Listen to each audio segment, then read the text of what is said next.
Jesus Cristo, sendo rico, se fez pobre por amor, para que sua pobreza nos assim enriquecesse. Aleluia! Aleluia, aleluia, aleluia, aleluia, aleluia, aleluia, aleluia, aleluia, aleluia, aleluia. O Senhor esteja convosco. Ele está no meio de nós. Proclamação do Evangelho de Jesus Cristo segundo Lucas. Glória a vós, Senhor. Naquele tempo, Jesus disse aos fariseus: havia um homem rico que se vestia com roupas finas e elegantes e fazia festas esplêndidas todos os dias. Um pobre, chamado Lázaro, cheio de feridas, estava no chão à porta do rico. Ele queria matar a fome com as sobras que caíam da mesa do rico. E, além disso, vinham os cachorros lamber suas feridas. Quando o pobre morreu, os anjos levaram-no para junto de Abraão. Morreu também o rico e foi enterrado. Na região dos mortos, no meio dos tormentos, o rico levantou os olhos e viu de longe a Abraão com Lázaro ao seu lado. Então gritou: Pai Abraão, tem piedade de mim, manda Lázaro molhar a ponta do dedo para me refrescar a língua, porque sofro muito nestas chamas. Mas Abraão respondeu: Filho, lembra-te que tu recebeste teus bens durante a vida e Lázaro, por sua vez, os males. Agora, porém, ele encontra aqui consolo e tu és atormentado. E além disso, há um grande abismo entre nós. Por mais que alguém desejasse, não poderia passar daqui para junto de vós, e nem os daí poderiam atravessar até nós. O rico insistiu: Pai, eu te suplico, manda Lázaro à casa do meu pai, porque eu tenho 5 irmãos. Manda preveni-los para que não venham também eles para este lugar de tormento. Mas Abraão respondeu: Eles têm Moisés e os profetas, que os escutem. O rico insistiu: Não, pai Abraão, mas se um dos mortos for até eles, certamente vão se converter. Mas Abraão lhe disse: Se não escutam a Moisés nem aos profetas, eles não acreditarão, mesmo que alguém ressuscite dos mortos. Se não escutam Moisés e os profetas, eles não acreditarão. Palavra da salvação. Glória a vós, Senhor. Aleluia, aleluia, aleluia, aleluia, aleluia, aleluia, aleluia, aleluia, aleluia, aleluia. Nos recolhamos por um tempo de silêncio e oração. Invoquemos do Espírito Santo o auxílio para que por meio dele alcancemos a plena compreensão da palavra e sejamos por ela transformados. Rezemos.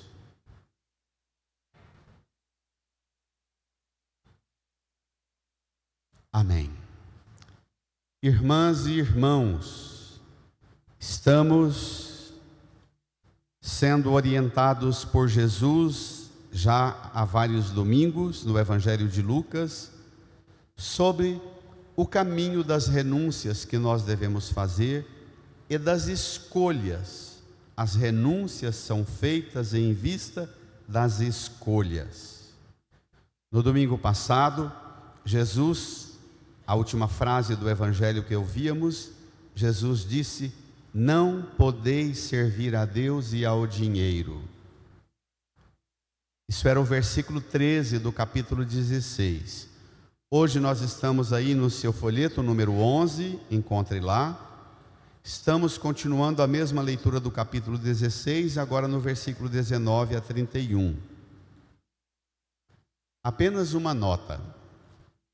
Quando Jesus diz, não podeis servir a Deus e ao dinheiro, no versículo 13, no versículo 14, que não está aí no seu texto, o evangelista Lucas diz assim: os fariseus, que gostavam muito de dinheiro, zombavam de Jesus. E Jesus lhes disse: o que para os homens é superior, aos olhos de Deus é uma abominação. O que para nós é superior, o apego aos bens deste mundo, para Deus este apego é uma abominação. E aí continua a explicitação, Jesus detalhando como é que o dinheiro pode tirar de nós, escravizar-nos e nos afastar plenamente de Deus, da comunhão com Deus, da comunhão com o irmão, da comunhão com o próximo e da comunhão conosco mesmos. Como é que pode os bens que a gente refletia no domingo passado, mamon, quando fala de dinheiro ou de riqueza, está se referindo ao conjunto dos bens materiais para a mentalidade do povo que ocupava da costa mediterrânea ali de Israel até a Mesopotâmia toda, uma divindade chamada Mamon, o Deus que abençoava os negócios, a prosperidade e o dinheiro. A parábola de hoje é profundamente provocativa. E nós devemos escutá-la colocando-nos em cena, aceitando que cada uma e cada um de nós sejamos personagens deste enredo que tem como conclusão uma forte exortação de Jesus para a conversão. Vamos lá? Naquele tempo, Jesus disse aos fariseus, quando o evangelista Lucas fala em sentido geral, fariseus, para Lucas, os fariseus eram representantes legítimos do pensamento do judaísmo no tempo dele. Se alguém quer entender qual era a mentalidade do judaísmo como religião, como pensamento político, filosófico, como pensamento sociológico, antropológico, vá à mentalidade dos fariseus. Eles são a expressão da elaboração no modo de pensar do judaísmo do tempo de Jesus. Judaísmo este que vai rejeitar terminantemente as exortações de Jesus para mudar a mentalidade.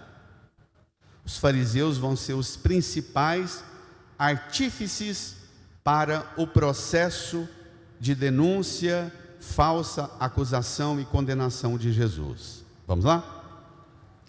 Havia um homem rico que se vestia com roupas finas e elegantes e fazia festas esplêndidas todos os dias. Pronto, é a descrição do primeiro personagem. Ele não tem nome, é chamado apenas de homem rico. Lembrando que para o judaísmo do tempo de Jesus, a riqueza, a fartura, a comida, a bebida, o banquete, a elegância, era símbolo da bênção. Era a interpretação que faziam. Para um fariseu, um personagem desse representava o abençoado por Deus. Era a interpretação que faziam do Antigo Testamento.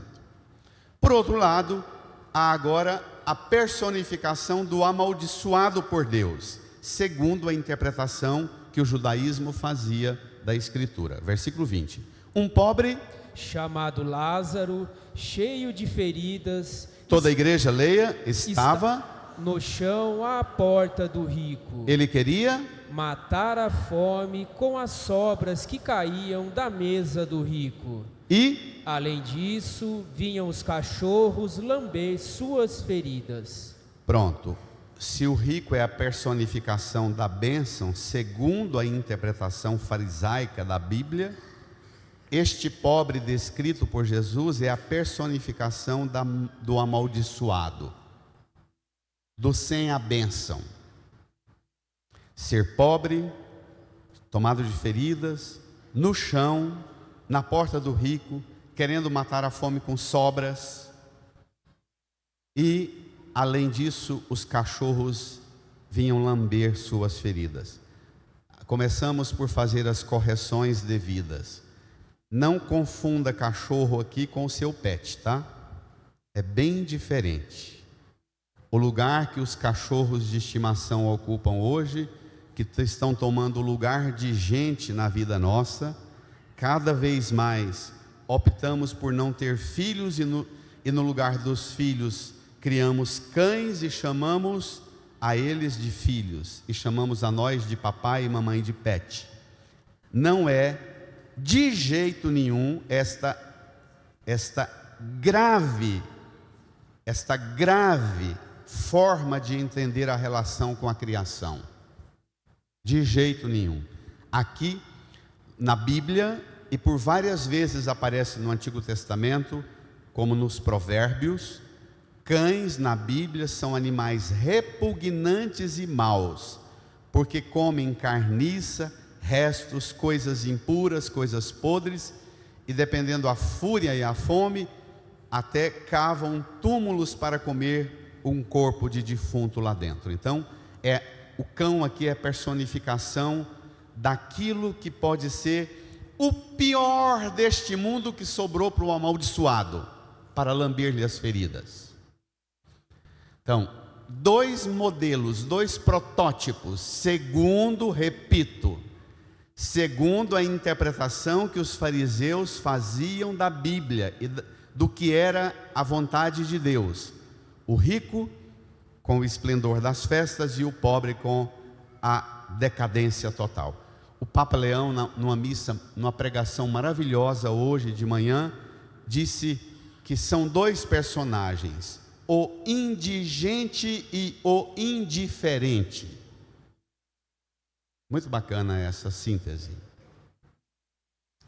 O indiferente, egoísta, hedonista, mundano, fechado e atrofiado em seu próprio território de prazer. Uma nota extraordinária, extravagante do ponto de vista literário. Nas parábolas, os personagens das parábolas geralmente não têm nome. Lázaro é o único personagem de uma parábola, de todas as parábolas, que tem nome, que curiosamente não é nome, mas é um sentido de vida que é dado para o pobre. Lázaro significa Deus ajuda. Então a gente pode contar a parábola assim: havia um homem rico e o Deus ajuda pobre que estava na porta dele, para respeitar o argumento filosófico da Mariana Café. Então vamos lá. Apresentados os dois personagens, o símbolo da bênção e o símbolo da maldição, vamos ver como é que Jesus interpreta. Vamos lá? Versículo 22. Quando o pobre morreu, os anjos levaram-no para junto de Abraão. Abraão aqui é a personificação da escatologia messiânica. Abraão é o pai da fé do Deus único, é o pai da fé do monoteísmo judaico, islâmico e cristão. Abraão é o primeiro a professar a fé no Deus uno. Portanto, o pobre morre e é levado para junto daquele que professa a fé no Deus único. Morreu também o rico e foi enterrado. Sepultado os dois, mas destinos diferentes. Versículo 23. Na região dos mortos, no meio dos tormentos, leiam. O rico levantou os olhos e viu de longe a Abraão, com Lázaro ao seu lado. Prestemos atenção no verbo. Na região dos mortos, no meio dos tormentos, o rico levantou os olhos. Antes, ele agora levanta os olhos e vê Lázaro junto com Abraão. Antes, para enxergar Lázaro, ele precisava abaixar os olhos.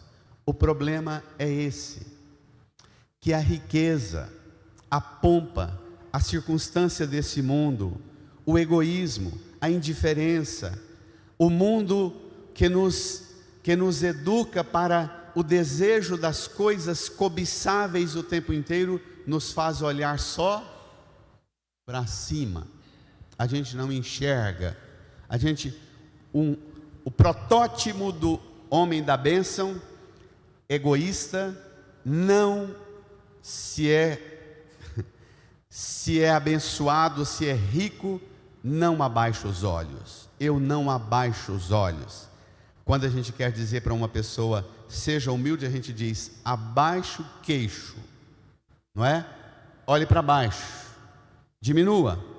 Agora, ele que só olhava para grandeza, agora olha, ele levanta os olhos para olhar a pobreza. Porque a pobreza do rico não é sua riqueza, mas é o seu egoísmo. Não façamos confusão. Daqui para frente, o desfecho vai exigir de nós um esforço enorme. Por quê? Porque nos últimos anos, desde a Revolução Industrial,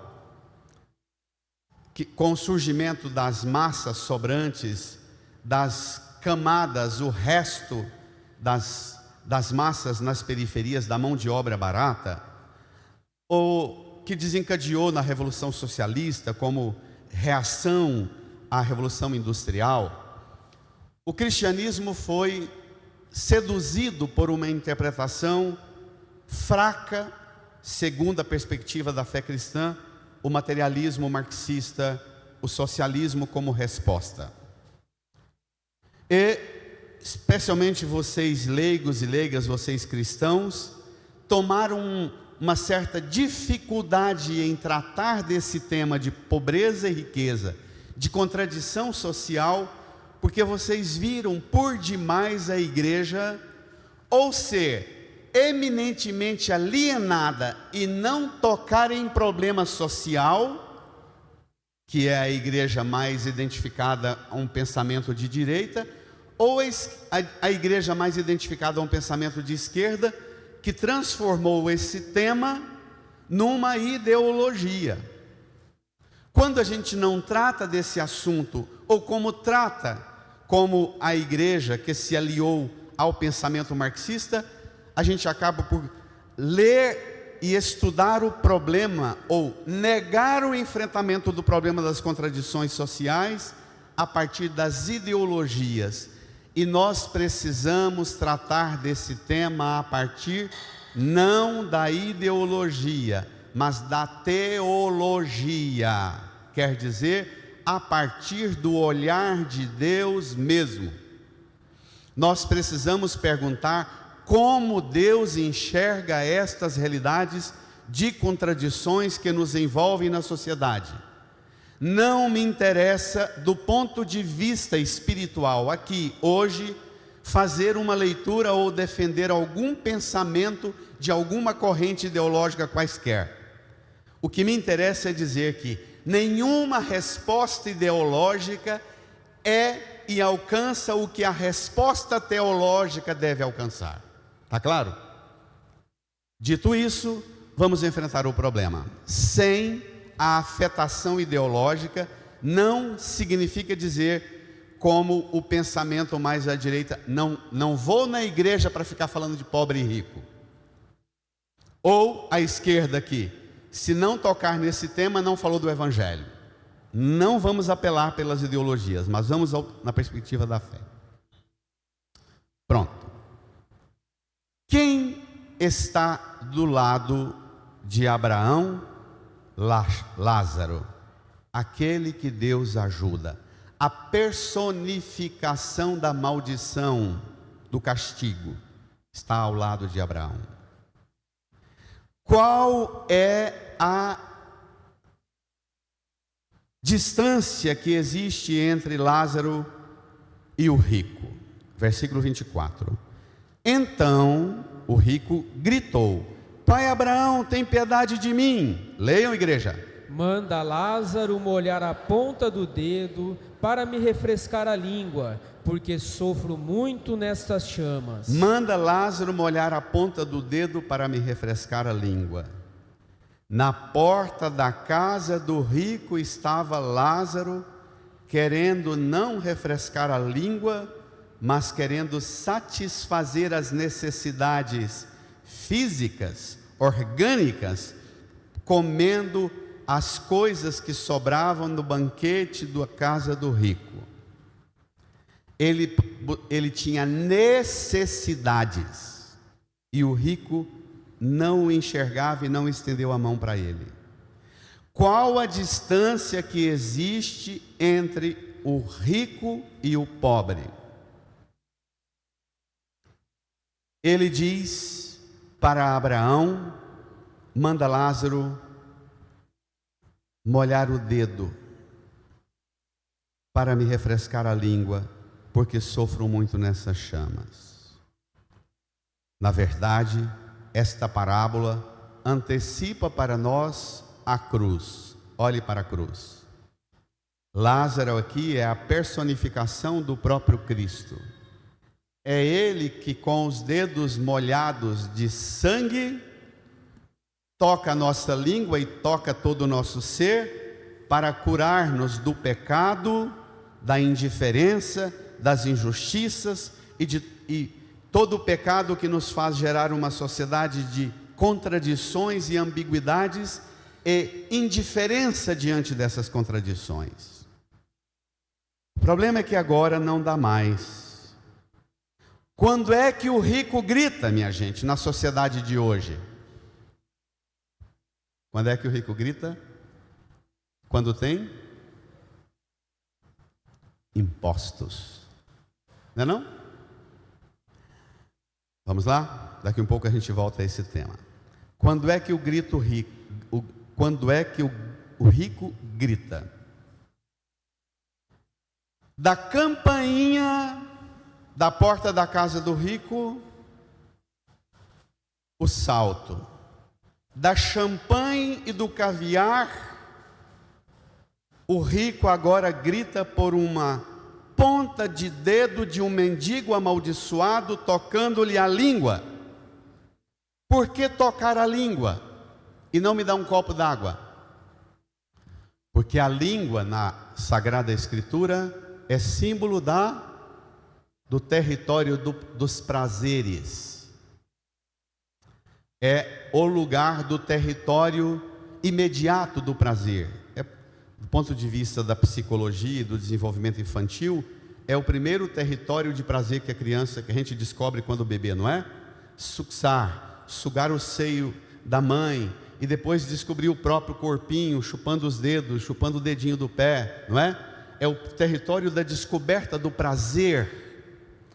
O rico pede o intermédio agora do pobre para aliviar-lhe a língua, porque ele reduziu a vida dele ao prazer e o território do corpo dele inteiro, que está no inferno e no meio das chamas, o território do corpo dele que mais sofre, é o único território que ele ativou para dar sentido para a vida, o sentido de comer e beber, beber e comer e mais nada.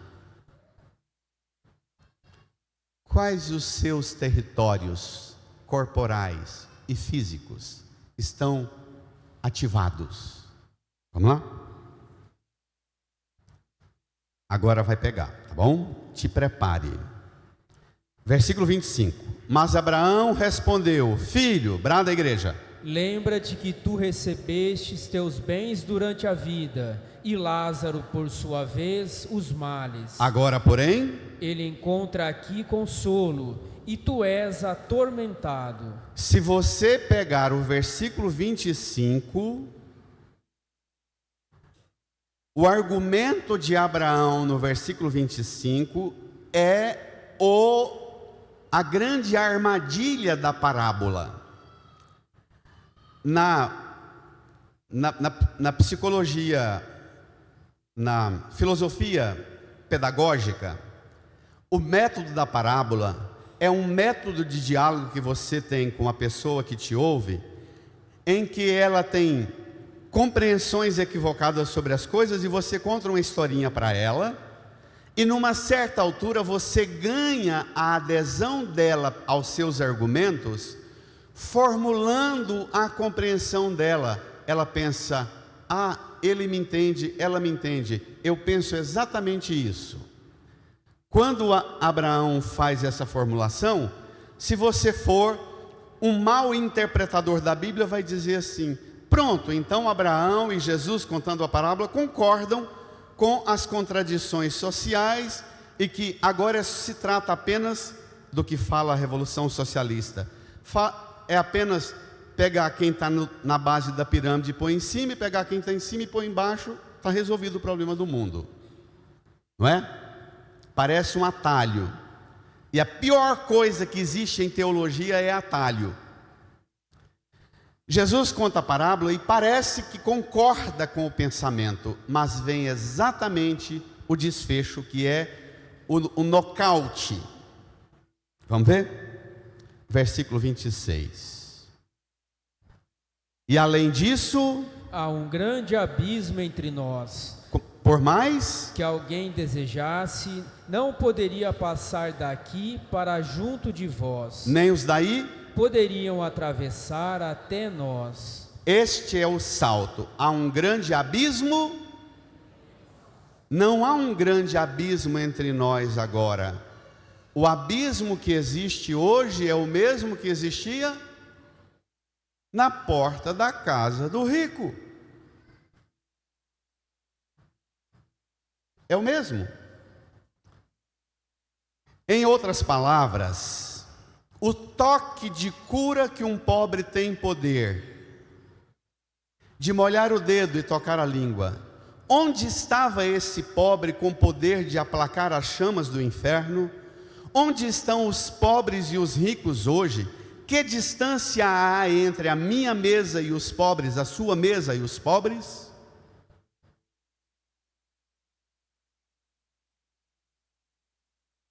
O problema é esse. Na porta de casa, o abismo somos nós que cavamos. Na porta da nossa casa, nós construímos uma ponte para o eterno, criando vínculos de comunhão e solidariedade com quem sofre, ou nós cavamos abismos para cair lá dentro. Ir para o inferno é questão de escolha nossa. Deus, que é misericórdia, não se ocupa em criar-nos e destinar-nos para a desgraça eterna. Ele dá-nos a possibilidade, e o rico tinha todas. Entre nossa porta, nossa fartura insensível e as misérias dos pobres do mundo, na porta de nossas casas, qual é nossa atitude e com que nós nos ocupamos? E agora eu vou problematizar, trazendo a parte mais difícil de aplicar esta palavra em nossa vida. Mais difícil. Se eu cometer algum erro na argumentação, vocês relevem, porque não é uma aplicação fácil. O problema da contradição das relações humanas.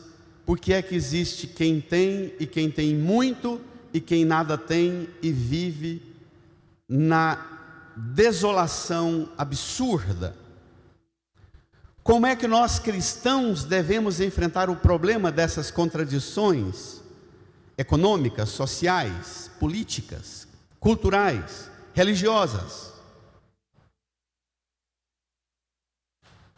Nós já tentamos e não demos conta de resolver o problema da miséria do mundo através da esmola. Havia nos anos 80 um jornalista muito interessante que ele cunhou uma expressão que eu gosto de repeti-la. Ele dizia, no surgimento dos pobres nas ruas de São Paulo, ele dizia: não dê esmola, dê futuro. Não abra o vidro para jogar uma esmolinha, para dar esmola. Abra a porta do carro, sente com ele e comece a pensar com ele que realidade de mundo podemos criar para superar esta distância que existe entre nós e ele. Não dê esmola, dê futuro. Depois da esmola, das instituições, das obras de caridade da igreja, nós descobrimos que essas alternativas não dão conta do problema inteiro. Veio como grandes lutas das garantias sociais, os benefícios sociais, necessários e urgentes numa sociedade de tanta contradição como a nossa. Nós somos uma sociedade, um país que nasceu sob o regime da violência e do conflito de relação de brancos, indígenas e o povo negro escravizado. Nós não nascemos sob o resultado de grandes empreendimentos coletivos de três povos e nações que empreenderam um projeto. Nós somos resultado de grandes e graves contradições. Não somos? Todo mundo tem consciência disso. Tem que ser louco para dizer que é mentira. Não existiu isso com os indígenas, não existiu isso com os pobres, não. Tem que ser louco, tem que ser demente para negar a história. Aqui não se trata nem de fé, mas de sanidade.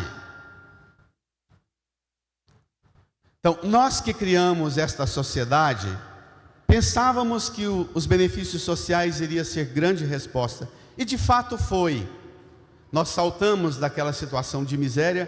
Quem hoje escuta falar, por exemplo, da seca no Nordeste, como nós mais velhos passávamos décadas e décadas escutando falar só de seca no Nordeste, não é?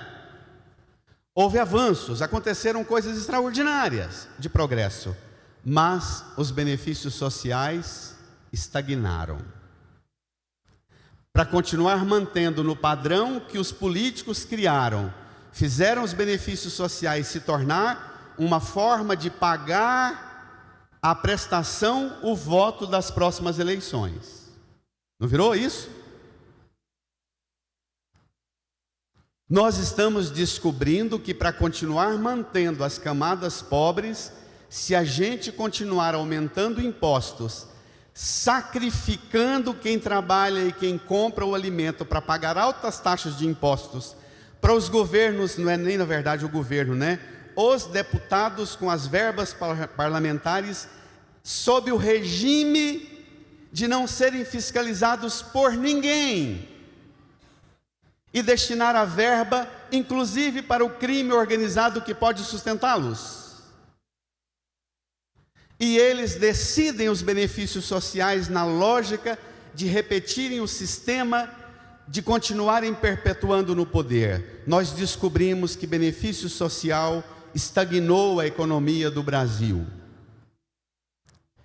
Para continuar, precisa o Estado ficar cada vez mais endividado, o imposto ser cada vez mais aumentado e sacrificar quem produz e quem consome, para manter estabilizada esta realidade. E agora vem o meu raciocínio. Esta semana, estudando esse evangelho com quem estuda essa área de economia, um grande profissional dizia isso para mim: padre, uma pessoa hoje que trabalha 1 hora nos países desenvolvidos, com tecnologia, ciência, com boa formação, 1 hora de trabalho gera em média mais de $70 de riqueza por 1 hora trabalhada. No Brasil e nos países mais fracos, 1 hora trabalhada gera menos de $20. de riqueza. Ele dizia: a resposta mais rasa é que o brasileiro é preguiçoso, é incompetente, é medíocre, não tem disciplina como os países de primeiro mundo têm. Ele dizia: não, padre.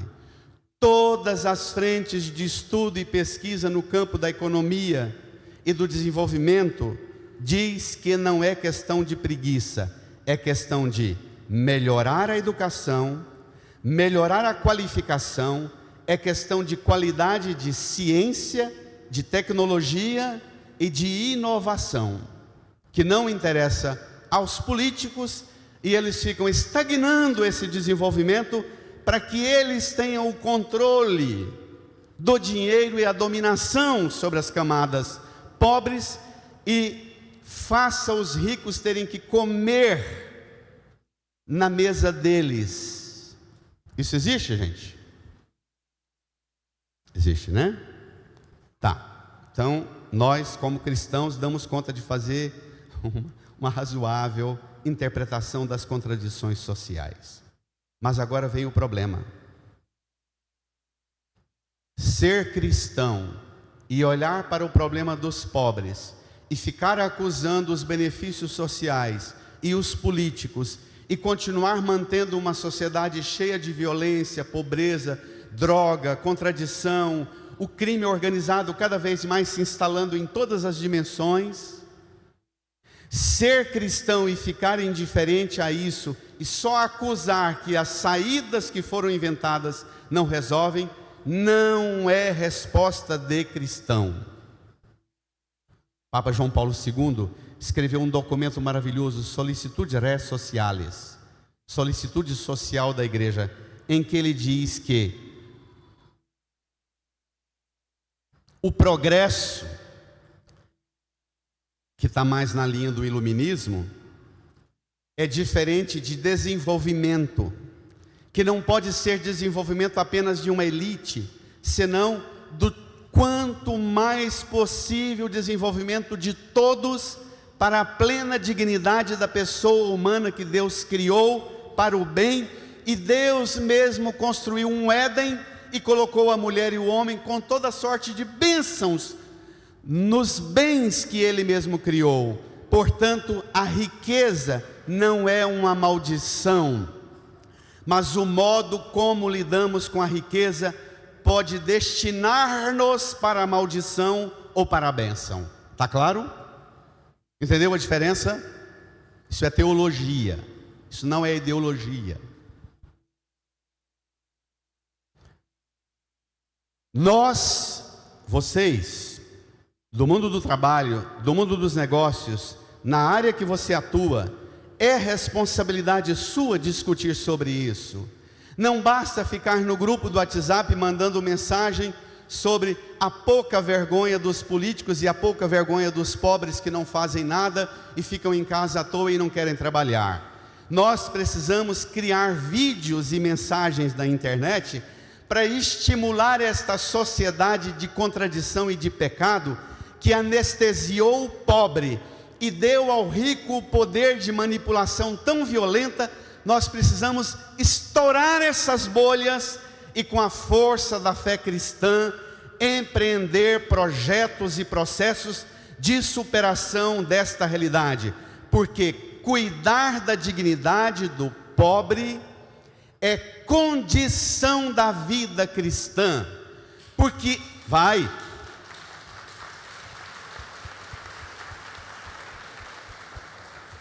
ele é o Lázaro cheio de feridas, tomado de sangue, de lágrima, de suor, que molhou o dedo do seu sangue para tocar em mim e purificar-me de todo o pecado. Ele mesmo se fez Lázaro, se fez pobre, para dar-me as graças que eu tenho, a inteligência, a capacidade de inovação, de trabalhar, de criar alternativas de superação do pecado e das estruturas injustas. Ele mesmo em vista do que dele eu recebi, que eu sou responsável pela vida e pela sorte dos que sofrem. Está claro, igreja? Pode reagir, brada. Isso não é socialismo, isso não é comunismo, isso não é marxismo, como grita o povo da direita, implicado com os bispos e com os papas que tratam desses assuntos.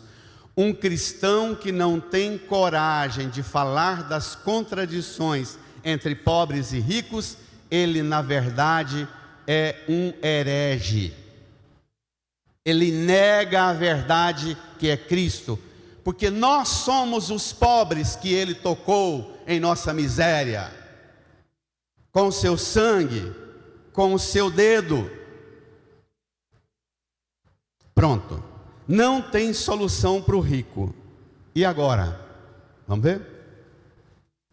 Versículo 27, 28.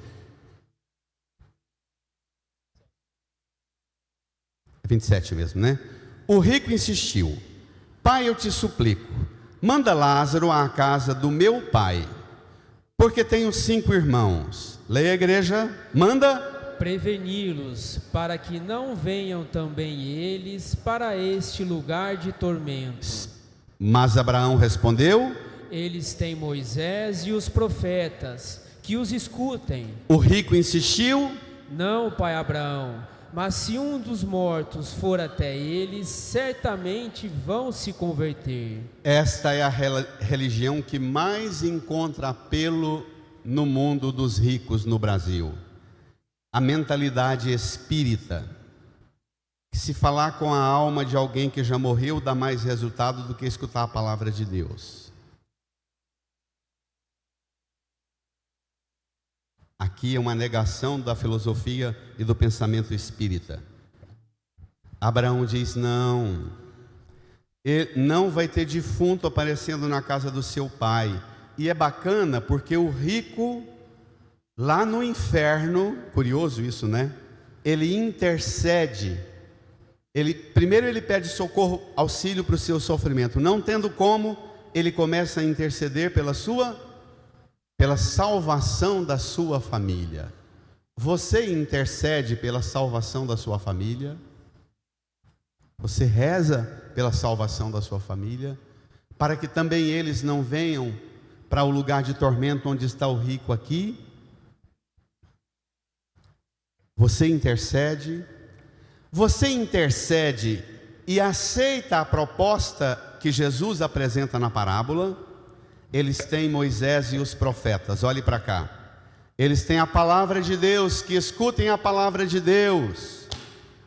O rico vai dizer o seguinte: o senhor está doido, Jesus? Eu sou rico, tenho uma fortuna, eu vou para a sinagoga todo sábado para escutar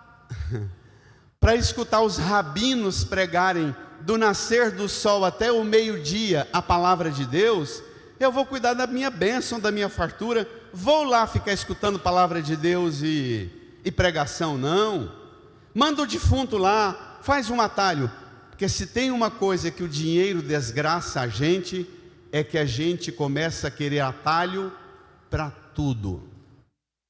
O rico quer dispensar as mediações que Deus apresenta. O rico quer atalhos. Quem mexe com justiça sabe do que eu estou falando. Quem mexe com segurança pública sabe do que é capaz quem tem dinheiro para se livrar de processos e tramitações, não sabe? Sabe? Sabe? Ele quer atalho, ele quer uma religião de fantasmas, ele quer a negação da doutrina cristã e a apresentação de alternativas fantasmagóricas. O rico e os fariseus e suas famílias apresentavam uma mentalidade que Jesus diz: esta forma de vocês compreenderem está equivocada. O único caminho urgente é ouvir a palavra, se converter, sair de si, ir ao encontro do outro, que não está tão longe assim, está do lado de fora da porta da minha casa ou da porta do meu carro. Quem não escuta a palavra de Deus e não se converte, nunca vê um modo de solução para o sofrimento dos outros. Quem escuta a palavra de Deus e se converte, terá sempre uma resposta para ajudar a transformar a realidade do sofrimento para aqueles que estão nela. Vai, reage. Se nós estamos num país de tanta contradição e tantas igrejas evangélicas e pregadores, e a contradição só aumentando, a violência só aumentando, é porque nós não estamos escutando a palavra de Deus, não estamos nos convertendo, porque a solução existe, mas só existe a partir da escuta, da conversão e do ir ao encontro de quem sofre. Ouvir e mudar hoje, mudar a forma de pensar, pensar como Deus e não como as ideologias, mudar a forma de usar os bens, não seja você escrava, escravo dos bens, mudar a forma de ver o sofrimento dos outros, abrir a porta, descer e ir ao encontro. Os bens e a escuta da palavra podem fazer você vencer todos os abismos que se instalaram e estão se instalando na nossa sociedade, no Brasil e no mundo. Os bens e a escuta da palavra pode ajudar você a encontrar alternativas para a superação dos abismos. E o trem agora é com você e a escuta da palavra. É com você e a adesão à palavra. Fazendo isso, Deus providenciará e dará a você o discernimento e tornará você capaz de respostas onde tudo parecia um absurdo impossível. Amém? Amém. Reage. Reage.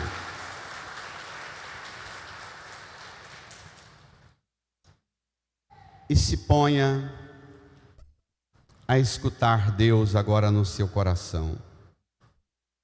O profeta Amós, na primeira leitura, diz, você pode recorrer lá, para a gente terminar a homilia, o número 7 do seu folheto. Profeta Amós, que profetizou em 750 a.C., antes da queda da Samaria pela invasão dos assírios, em 725, o profeta Amós diz assim: a invasão estrangeira vai vir, e de quem é a culpa? Ai dos que vivem despreocupadamente em Sião, Jerusalém, os que se sentem seguros nas alturas da Samaria, a gente poderia dizer aqui, dos prédios, dos condomínios fechados, dos lugares isolados, os que dormem em camas de marfim, deitam-se em almofadas, comendo cordeiros do rebanho e novilhos do seu gado, os que cantam ao som das harpas, ou como Davi dedilham instrumentos musicais, os que bebem vinho em taças e se perfumam com os mais finos ungüentos, e não se preocupam com a ruína de José. O problema não é você estar na sua casa na fartura.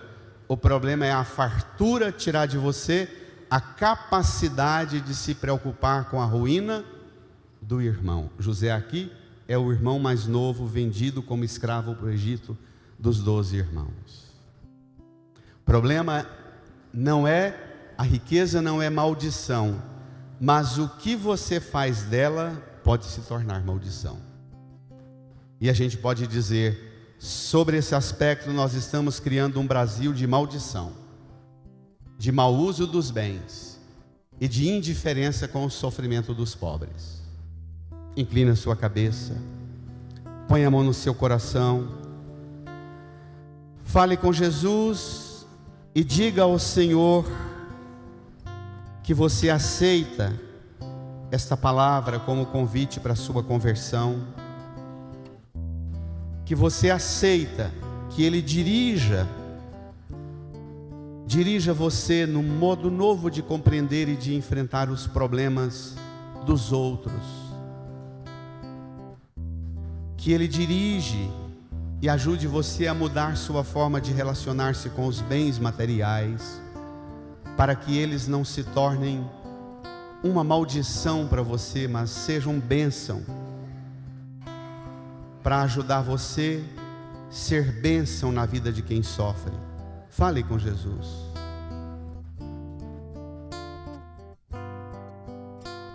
Às vezes no meu peito bate um coração de pedra, magoado, frio, sem vida. Aqui dentro ele me aperta, não quer saber de amar, nem sabe perdoar, quer tudo e não sabe partilhar.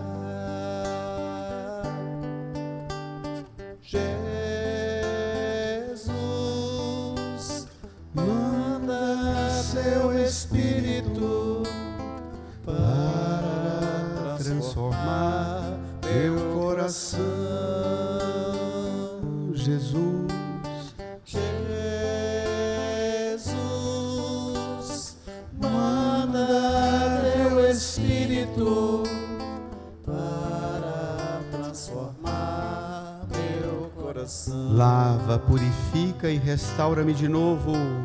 Lava, purifica e restaura-me. Vamos cantar. Serás o nosso Deus. Serás o nosso Deus. Solte a Nós voz. seremos o teu povo. Derrama sobre nós a água do amor. Derrama sobre nós a água do amor. O Espírito de Deus, nosso O Senhor. Espírito de Deus, nosso Senhor. Vamos cantar. Jesus, manda teu Espírito.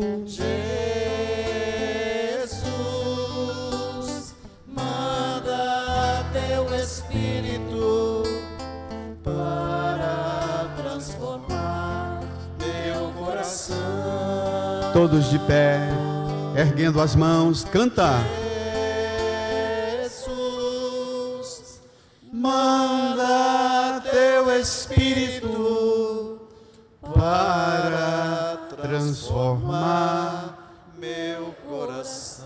Reze comigo, Senhor Jesus. Senhor Jesus, Eu creio nesta palavra eu creio nesta palavra e no poder que ela tem e no poder que ela tem de me transformar, de transformar, de vencer em mim de vencer em mim todo o pecado, todo pecado, todo sofrimento todo e sofrimento toda indiferença e toda indiferença diante do sofrimento dos outros. diante do sofrimento dos outros. Senhor Jesus, Senhor Jesus, obrigado, obrigado, porque o Senhor me tocou porque o Senhor me tocou com suas mãos, com suas mãos, com seu sangue, com seu sangue, com a água do batismo, com a água do batismo, e me regenerou e me regenerou, e me deu a capacidade, e me deu a capacidade, a a inteligência, inteligência, os dons, as potencialidades as potencialidades para ser instrumento para serem instrumentos de Deus de Deus para a bênção do mundo, para a bênção do mundo, na vida de todos na vida de todos e não só de alguns. e não só de alguns. Jesus, obrigado por me tocar, obrigado por me tocar, me transformar me transformar e fazer de mim e fazer de instrumento de transformação instrumento de transformação deste mundo neste mundo e da vida dos que sofrem. na vida dos que sofrem. Obrigado, Jesus. Obrigado, Jesus.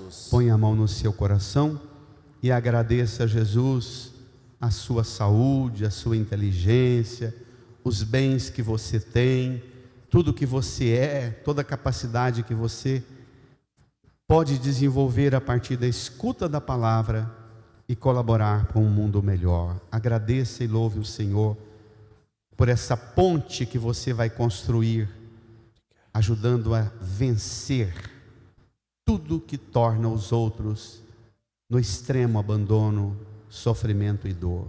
Obrigado, Jesus, por nos capacitar e nos qualificar com o poder do seu toque em nós. Amém. Amém. Vencer os abismos que nos separam uns dos outros e às vezes os abismos que existem entre nós e quem está do nosso lado. Vence esse abismo com um abraço, desejando a paz de Jesus. Saudai-vos.